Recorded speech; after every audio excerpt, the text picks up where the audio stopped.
जानकारी थी वो इस काल ने नष्ट कर दिया। ये 4 वेद दे दिए। इसमें ज्ञान तो पूर्ण परमात्मा का है, लेकिन वे ऑफ वर्शिप, पूजा का विधि मार्ग केवल ब्रह्म तक का है, ओम नाम का।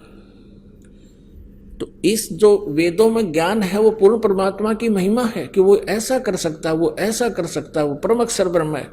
और ब्रह्म की साधना बताई है कि ओम नाम है इसका, और उस परम अक्षर ब्रह्म का जो साधना है वो तत्वदर्शी संत बताओगा। अब उसमें परमात्मा ने कहा कि जो गीता जी का ज्ञान है ये वेदों वाला ज्ञान है, और वेदों का सारांश दिया है किसने? ब्रह्म ने, श्री कृष्ण जी में प्रवेश करके। तो वेद और गीता जी एक ही हैं। गीता जी में थोड़ा सा अंतर इसलिए है कि इस श्रीमद् भगवत गीता जी में गीता ज्ञानदाता ब्रह्म ने अपना मत कुछ प्रवेश कर दिया है, और वो मत यदि वेदों से मेल नहीं खाता है तो उसको हमने त्याग देना होगा। जहां तक बात रही पुराणों की, ये पुराण क्या है?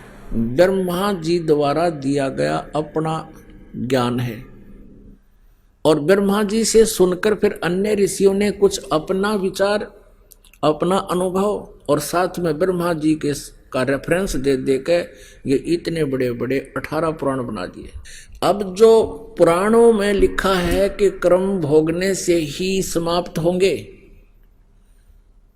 प्रारब्ध में लिखे पाप का नाश नहीं हो सकता, और जब तक आपके प्रारब्ध में यानी कर्म में, किस्मत में लिखे हुए पाप का नाश नहीं हुआ तो आपको सुख नहीं हो सकता। और आपको भक्ति से सुख नहीं हुआ तो के चाटे इसी भक्ति ने फिर कौन करेगा? ये सारे नास्तिक हो गए। इसी कारण से पूरा रूस, पूरी चीन इन डुप्लीकेट ऋषि संतों के कारण भगवान वाला लाभ इनको मिला नहीं, तो ये नास्तिक हो गए। और यही स्थिति थी कुछ दिनों में इस भारतवर्ष में आ जानी थी। ये नकली टोल के टोल बना रखे करोड़ों की संख्या में से श्री राधा स्वामी, धन धन सतगुरु, जय गुरुदेव वाला ने। ये भोली आत्मा गई वहां पर भगवान पाने के लिए, और वहां कख भी नहीं इनको। अंत में देख लेना ये बिल्कुल नास्तिक हो जाएंगे, भक्ति करेगा नहीं कोई। इन पर इतनी आपदाएं आएंगी, इतनी आपत्ति आ जाएंगी। आइए अब हम उन श्रद्धालुओं के अनुभव जानते हैं जो जगत गुरु तत्वदर्शी संत रामपाल जी महाराज जी से दीक्षा प्राप्त कर चुके हैं तथा उनके द्वारा बताए गए भक्ति मार्ग पर चल रहे हैं। नमस्कार जी। सत्साई जी। क्या नाम है बहन जी आपका? कमलेश। बहन जी आप कहाँ से आई हैं? पंजाब लुधियाना से। बहन जी संत रामपाल जी महाराज से नाम दीक्षा लेने से पहले क्या आप कोई भक्ति साधना भी करती थी? संत रामपाल जी महाराज से नाम लेने के पहले जो भी घर में देवी देवताओं की पूजा होती थी वही पूजा करते थे। वो कट्टू श्याम की पूजा करते थे, जो परिवार वाले करते थे वही करते रहते थे। तो फिर आप संत रामपाल जी महाराज की शरण में कैसे आई? संत रामपाल जी महाराज की शरण में 99 में हमारे मामा जी के घर पे सत्संग हो रहा था। वहां पे हमें सत्संग सुना। परमात्मा ने एकदम सारी सृष्टि की रचना सुनाई, और जैसे कि पहले परमात्मा ने मेरे को दर्शन दे चुके थे। मैं बचपन में बीमार थी। बीमार होने के कारण मैं कहती थी परमात्मा अगर आप धरती पे हो तो मेरे को बचा लो। तब परमात्मा ने, कबीर परमात्मा के दर्शन मेरे को पहले हो चुके थे। फिर उनकी शरण में जैसे ही परमात्मा का स्वरूप देखा और सृष्टि ज्ञान सुना, वही परमात्मा मेरे को मिले। वो जो परमात्मा का स्वरूप मैंने देखा था वही परमात्मा के स्वरूप के साथ में दर्शन हुए थे। दर्शन होते ही मेरे को है ना परमात्मा ने पिछला जन्म दिखा दिया कि भाई आप मेरे भक्ति पिछले जन्म में भी करते आ रहे थे बेटा, मैं आपके लिए दुखी पा रहा हूँ कि मैं मेरे बच्चे ऐसे भटके हुए हैं और ज्ञान मार्ग देने के लिए मैं आया हूँ, आपको स्तलोक ले जाने के लिए आया हूँ भक्ति दे के। तो क्या संत रामपाल जी महाराज से नाम दीक्षा लेने के बाद आपको भी कोई लाभ प्राप्त हुए? उसके बाद मेरे को लाभ बहुत ज्यादा हुए। अब मैं बताने लग जाऊं, सुबह से शाम हो जाए इतने लाभ मिले हुए मेरे को। जैसे कि पहले है मेरे को है ना बच्चा रुकता नहीं था। 2 महीने हुए, 3 महीने अबॉर्शन करवाना पड़ता था। डॉक्टरों ने जवाब दे दिया अभी बच्चादानी में प्रॉब्लम है। नाम लेने से इतने लाभ हुए। मेरे को 2 बच्चे दिए। परमात्मा ने खुद दिखाया, गद्दी के नीचे परमात्मा के ऐसे बच्चे लेटे हुए हैं। परमात्मा कहते हैं बेटा जितने चाहे उतने ले लो, परमात्मा के पास कोई कमी नहीं है। मैं कहती हूँ गुरुजी जो भी आप दोगे वही मैं लूंगी। परमात्मा ने 2 ज्योति दे दी मेरे हाथ में, उसके बाद मेरे को 2 बच्चे हुए और लाभ तो बहुत ज्यादा हुए हैं परमात्मा ने। जैसे कि पहले हम रेंट के मकान पे रहते थे, मैं कहती परमात्मा के रेंट से तो मैं दुखी पाली हूँ। कोई ना सत्संग सुन सकते, ना नित्य नियम कर सकते, ना आरती, कहते शोर कर रहे हो, चुप करो, इतनी आवाज ना करो। परमात्मा कभी मेरे को भी है ना घर चाहिए। परमात्मा ने स्वप्न में आके कहते बेटा अगर आपको घर चाहिए, मैं कहती हाँ परमात्मा आपकी भक्ति में बाधा आ रही है, मेरे को घर चाहिए।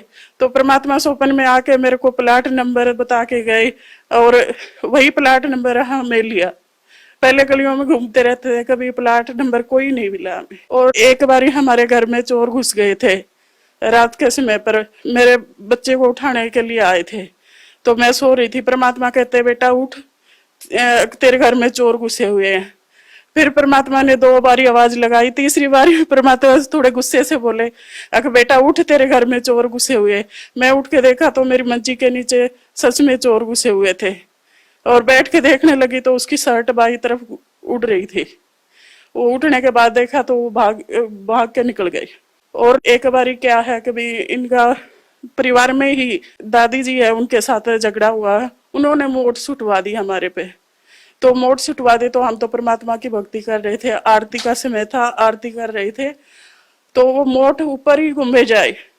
हमारे भगत जी कहते हैं देखो ये क्या आ रहा है। मैं कहती हूँ परमात्मा की आरती करो, संत रामपाल जी महाराज का नाम सुमरन करो। और हमें ऐसे ही किया। वो मोट आध घंटा हमारे ऊपर से घूमी गई। घूमने के बाद हम देखते तो नीम का पेड़ था, उसमें जाके गिरी। वो गिरने के बाद उस नीम के पेड़ में आग लग गई। आग लगने से फिर वो नीम का पेड़ सूख गया बिल्कुल। किसी के माध्यम से पता चला कि भाई वो मोट छोड़ने वाला कहता है कि भाई किसके पास छुटवा दी आपने, अगर वो तो बहुत इतने तगड़े समर्थ की शक्ति में है, परमात्मा की शक्ति में है, उनके बस के हमारे से ये मोट वगैरह नहीं छोड़ी जाएगी, हमें माफ कर दो, नहीं तो मेरी जान को खतरा था, मैं पेड़ में नहीं डालता। तो और एक बारी है ना मैं घर पे जा रही थी, तो घर पे जाने के बाद में पर्स टांगे हुई थी, बाइक पे बैठे हुए थे, भैया था, मेरी बेटी थी। तो ऐसे ही सामने से बस आ रही थी और पीछे से ट्रक आ रहा था, बाइक के बीच में थी। तो उस लेडीज को पर्स छीनने लगी, मेरा पर्स की डस टांगे हुई थी, पर्स जैसे ही छीनने लगी मैं गिर गई। मैं कहती हूँ परमात्मा आप ही बचा सकते हो। तो इतना 5 मिनट का जो गैप था 15 मिनट का कर दिया परमात्मा ने। और मैं नहीं ट्रक आया, इतनी देर में नहीं बस आई, संत गुरु रामपाल जी महाराज ने बचा ली। फिर संत गुरु रामपाल जी महाराज के पास गई मैं दर्शन करने के लिए। गुरु जी ने कहा बेटा आज तेरा जन्म इतना ही था, खत्म होने वाला था, यह जन्म दान तो परमात्मा ने दिया है। और परमात्मा तो मेरे को इतना ज्ञान दिया है, इतना निर्मल ज्ञान, कभी इस धरती पे पहली बार ज्ञान मिला है। और लाभ ये हुए कि मेरी माता जी की डेथ हो गई 8 महीने पहले ही। फिर वो मेरे सपने में आई। सपने में आने के बाद कहती है बेटी तो अपनी साधना में लगे रहना और अच्छी परमात्मा आए हुए, इनकी शरण को छोड़ना मत, आप लगे रहना। और ऐसे ही है ना मेरे ससुर जी थे, उनके भी पेन होता था पैर में।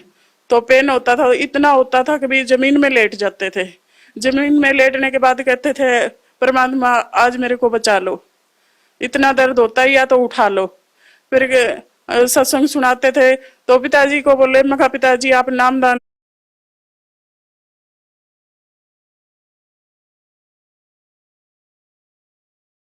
ले लो, आपका दर्द ठीक हो जाएगा। कहते हैं कि भाई आपके गुरुजी को बोलो कि भाई मेरे को ठीक कर दे और फिर मैं नामदान ले लूंगा। परमात्मा ने 2 दिन में दर्द कम कर दिया और तीसरे दिन तो दर्द का पता ही नहीं चला, वो ठीक हो गए। उन्होंने नाम उपदेश कहते हैं कि बाद में लेंगे थोड़ा, फिर उनकी डेथ हो गई थी। फिर मेरे हस्बैंड के सपने में आए, तो सपने में आने के बाद कहते हैं कि भाई बेटा आप सही जगह लगे हुए हो, इस जगह को छोड़ना नहीं। संत रामपाल जी महाराज परमात्मा आए हुए और सही ज्ञान देते हैं और यही भक्ति करना। जो श्रद्धालु आज आपको देख रहा है, आप उन्हें क्या संदेश देना चाहेंगी? भगत समाज को यही संदेश देना चाहती हूँ कि भी धरती पे परमात्मा आए हुए हैं, अवतार आए हुए हैं, कबीर साहब के अवतार संत गुरु रामपाल जी महाराज, और जल्दी से आए और अपना मोक्ष कराए। बहन जी, संत रामपाल जी महाराज की शरण में कैसे आ सकते हैं? सत्संग के दौरान कुछ नंबर चलाए जाते हैं, उन नंबरों पे संपर्क करें और अपने नजदीक की नाम स्थल सेंटर पे जाकर नामदान ले। धन्यवाद बहन जी। सत्साई।